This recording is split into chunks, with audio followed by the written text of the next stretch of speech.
Hola, hoy vamos a adentrarnos en la vida extraordinaria y, la verdad, bastante desafiante de Milarepa, Exacto. una figura clave del Tíbet de los siglos XI y XII. Poeta, yogi, santo. Tenemos aquí extractos de una biografía clásica. Que nos abre una ventana, ¿no? A ese Tíbet medieval tan distinto. Totalmente. Y a una búsqueda espiritual intensísima. Sus ecos van más allá de una religión específica, creo yo. Así es, Milarepa es más que historia. Es como un arquetipo del asceta que lo logra, que alcanza la realización. Y lo fascinante es su camino, ¿no? Sí, lleno de dificultades extremas, una devoción casi sobrehumana. Nos da una visión, bueno, radicalmente distinta de la vida, del propósito. ¿Y de qué va primero? ¿Lo mundano o lo interior? Para él, claramente la conquista interior sobre cualquier, digamos, logro externo. Bien, pues vamos a explorar esto a fondo. Su transformación es increíble, De un pasado oscuro con magia destructiva. hasta ser un faro de iluminación. Tocaremos temas como la simplicidad radical, la renuncia total. Y ese poder asombroso que dicen que descubrió dentro de la mente, ¿no? La biografía lo llama Jetsun Milarepa. Jetsun, que significa venerable señor. Un título de mucho respeto, claro. Bueno, lo primero que me impactó al leer es ese llamado a la simplicidad, pero una simplicidad radical. Sí, el prefacio lo compara con figuras como Thoreau, Emerson, idealistas de la vida sencilla. Pero Milarepa lo llevó a un extremo que hoy, casi no podemos ni imaginar. Ciertamente. La fuente detalla sus posesiones al final de su vida, mínimas. Como tuales. Pues comparables a las de Gandhi, dicen. Un bastón, unas sandalias, su túnica blanca de algodón, La famosa túnica. exacto, y una taza de madera, nada más. Qué contraste con nuestra cultura de acumular, ¿no? Un contraste brutal. Para él, esa desnudez material no era pobreza, era libertad. Era vivir su máxima. La conquista de uno mismo es mejor que la conquista del mundo. No era solo una frase bonita. Para nada. Era su vida entera. Y esa conquista de sí mismo la llevó a cabo en condiciones extremas. Meditaba años en cuevas heladas de los Himalayas. Remotas, además. Vestido solo con esa túnica fina de algodón, soportando fríos glaciares. ¿Cómo es posible eso fisiológicamente? Ah, bueno, ahí entra la explicación de las prácticas yógicas avanzadas, en particular una que se llama tumo. Tumo. Sí, a veces se traduce como yoga del calor psíquico o calor vital, pero no es solo sentirse calientito, ¿eh? No, claro. Es una técnica meditativa muy profunda que, según afirman, permite generar conscientemente un calor corporal interno muy intenso. Generar tu propio calor. Exacto. Y eso le permitía no solo sobrevivir, sino seguir meditando en condiciones que matarían a cualquiera. Y comiendo poquísimo. La biografía dice algo así como que se sostenía casi por ósmosis del aire, el agua y el sol. Sí, es una descripción poética, ¿no? Sí, de una autosuficiencia extrema. Como una planta, dice. Es una idea, wow, casi de ciencia ficción. Trascender lo biológico con la mente. Claro, pero para él, esta habilidad no era el objetivo final. Era una herramienta ¿Una herramienta para qué? para ser totalmente indiferente a las comodidades, incluso a las necesidades básicas que nosotros consideramos, pues, esenciales. Entiendo. La fuente sugiere que para Milarepa, cosas como la tecnología moderna, el industrialismo, no serían progreso, ¿Serían? distracciones, impedimentos para lo que él llamaba la vida recta. ¿Y qué era exactamente esa vida recta para él? Pues una vida enfocada total y absolutamente en el despertar espiritual, en la iluminación, Reducir todo lo externo al mínimo. al mínimo absoluto, para dedicar toda la energía, toda la atención a la práctica interior. Por eso su meta no era solo ser una asceta increíble, Su meta era monumental, alcanzar la budeidad completa, la iluminación total, en una sola vida. en una sola vida. Eso es clave. Y aquí lo interesante, no principalmente estudiando textos o siguiendo dogmas complicados. Entonces, ¿cómo? Si no era por el estudio, Él pertenecía a la escuela Karyutpa, una escuela tibetana que enfatiza mucho la transmisión oral, de maestro a discípulo. la experiencia directa. Sobre todo eso, la experiencia meditativa personal, como camino al conocimiento. Buscaba el conocimiento correcto, la sabiduría primordial, a través de meditación constante y disciplina férrea. No en los libros. No, principalmente. De hecho, la biografía dice que muchos grandes santos realizados en Tíbet e India eran analfabetos según nuestros estándares. El conocimiento que buscaban era de otra naturaleza. Hay una metáfora muy potente en la fuente sobre eso. Habla del caballo de la mente, Sí, que debe ser domado con el lazo de la simplicidad de propósito. y atado al poste de la meditación. Exacto. Es una imagen genial. La mente normal, salvaje, desbocada, hay que controlarla. La simplicidad de propósito, una única meta, la iluminación, es el lazo. Y la meditación constante es el poste que la fija. Para que su verdadera naturaleza, clara y luminosa, pueda surgir. Pero ojo, este camino se describe como un atajo. Un atajo suena bien, pero suelen tener truco, ¿no? Precisamente.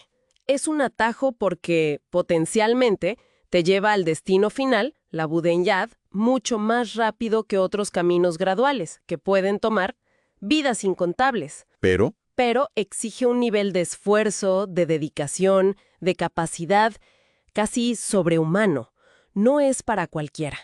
Se considera solo para devotos con facultades excepcionales y una determinación, bueno, inquebrantable. entiendo.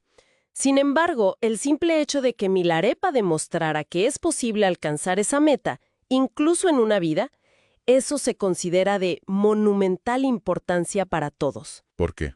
Porque inspira a otros a dar los primeros pasos en el sendero. No importa cuánto tiempo les lleve recorrerlo. Pero esta figura tan santa, casi perfecta, no empezó así. Tuvo un pasado oscuro. La biografía habla claro de acciones negras en su juventud. Efectivamente. Su historia es también de redención. Una redención radical.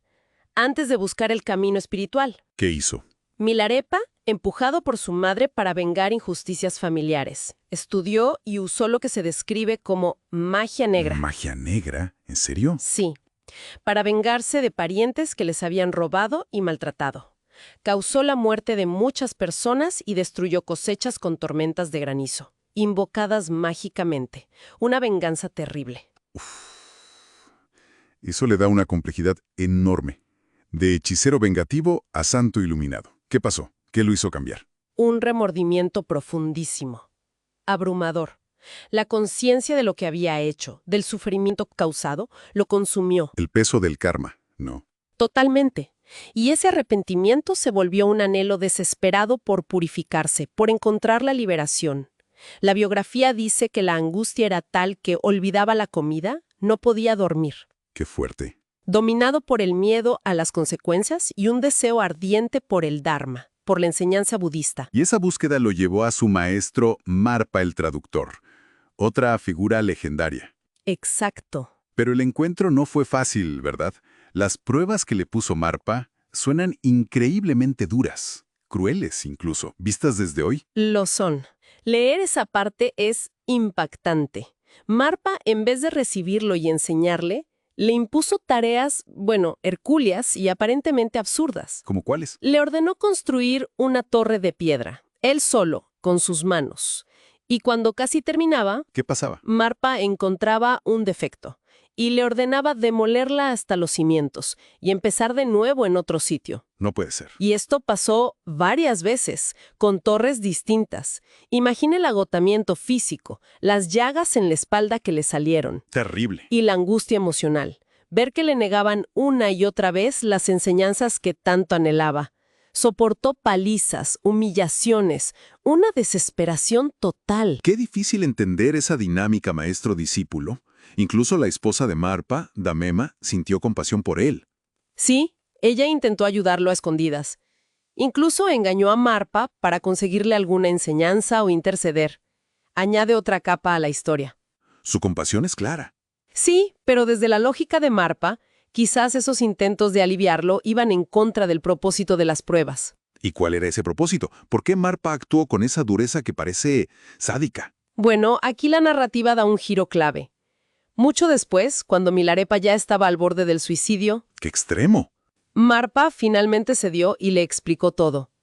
Le reveló que esas pruebas, las 8 grandes tribulaciones, no eran caprichos ni crueldad. Entonces, ¿qué eran? Eran un método tántrico, deliberado, calculado. específicamente diseñado para purificar el inmenso karma negativo que Milarepa había acumulado con la magia negra. O sea, una purificación necesaria. Marpa sabía que sin esa purificación radical, dolorosísima, Milarepa no podría ni recibir, ni, menos aún, realizar las enseñanzas tan profundas que quería darle. Cada tarea imposible, cada demolición, cada sufrimiento, estaba diseñado para quemar esas negatividades. A través de la fe y la obediencia total. Una obediencia inquebrantable, sí. Es una lógica espiritual potente pero difícil de asimilar. El sufrimiento como purificación, como un acto de compasión del maestro. Exacto. Vista así, es compasión última. ¿Y entonces qué pasó cuando Marpa consideró que esa purga kármica estaba completa? El cambio fue total. Marpa lo aceptó por fin como su discípulo más cercano. Le dio las iniciaciones tántricas más profundas. ¿Cómo cuáles? Como la Nandala Vedem Choj, que es como entrar al palacio celestial de una deidad clave para la transformación rápida, y le transmitió las enseñanzas esotéricas más valiosas de su linaje.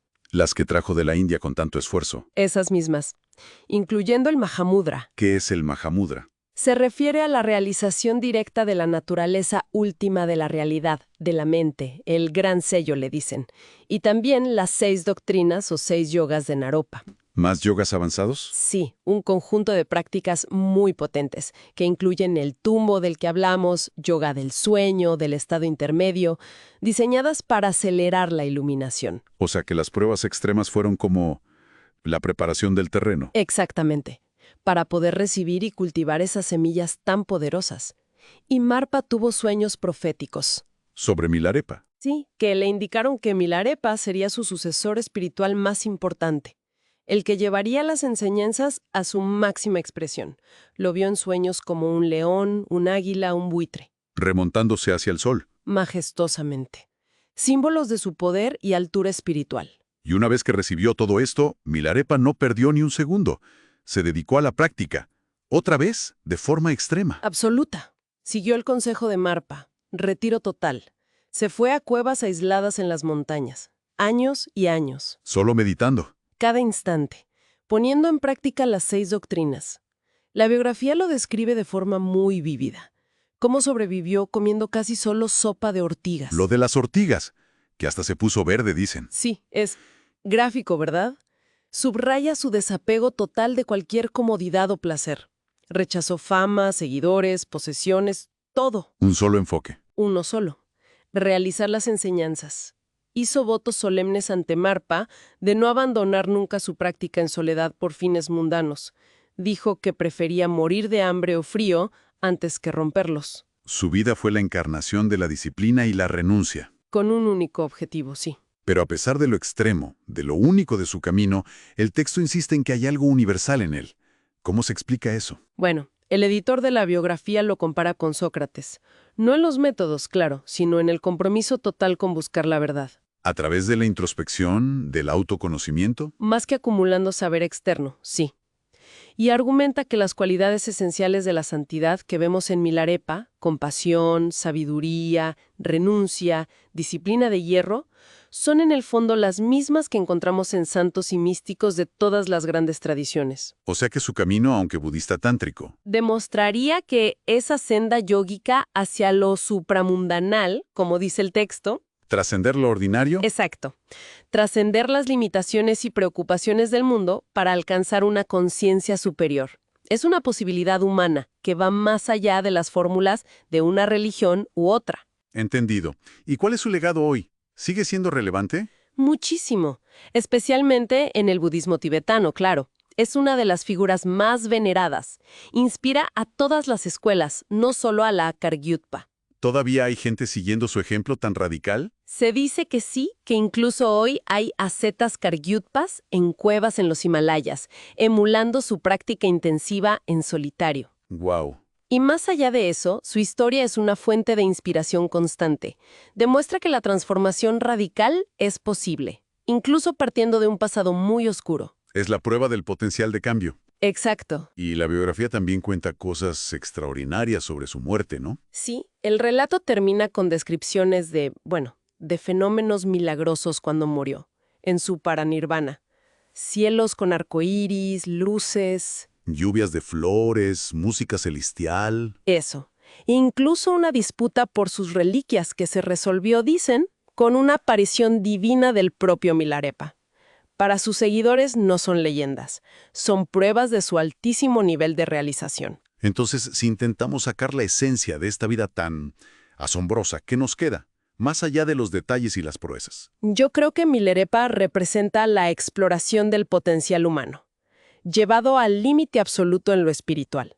Su vida entera nos desafía, ¿no? Desafiar nuestras ideas sobre qué es una vida valiosa, exitosa o siquiera posible. Nos obliga a cuestionar nuestras prioridades, nuestros apegos. Y nos recuerda algo que dijo el historiador Toynbee, citado en la fuente, ¿Qué dijo? que quizás los mayores benefactores de la humanidad a la larga no han sido los conquistadores, los políticos, los inventores, Si no, sino figuras como los profetas y los santos, aquellos que se dedicaron a explorar y mapear las profundidades del potencial interior humano. es una perspectiva que sí da mucho que pensar. La vida de Milarepa es una inmersión total en la renuncia, la disciplina extrema, la búsqueda de una verdad más allá de lo material. No te deja indiferente. Para nada.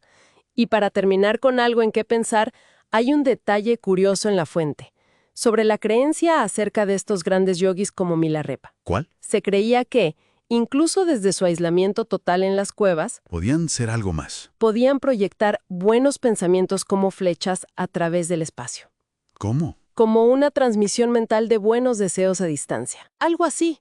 Se creía que esas intenciones puras, poderosas, cultivadas con su meditación y compasión, podían impactar positivamente en mentes receptivas, a distancia. ¿Ofreciendo inspiración o alivio? De forma sutil, ¿sí? Interesante. ¿Como estaciones de radio mentales emitiendo bondad? Exacto. Y eso plantea una pregunta curiosa para nosotros hoy, ¿no? ¿Vivimos hiperconectados digitalmente? Pero a la vez, mucha gente se siente muy sola, muy desconectada. Exacto. Entonces, en este contexto, ¿qué significaría considerar, aunque sea como metáfora, la idea de una influencia invisible, una conexión no por cables, sino por intención enfocada, por compasión cultivada? Emanando incluso de quienes eligen la soledad más radical. Sí, pero no por odio al mundo, sino para cultivar intensamente su jardín interior. Es algo en qué meditar, ¿no crees?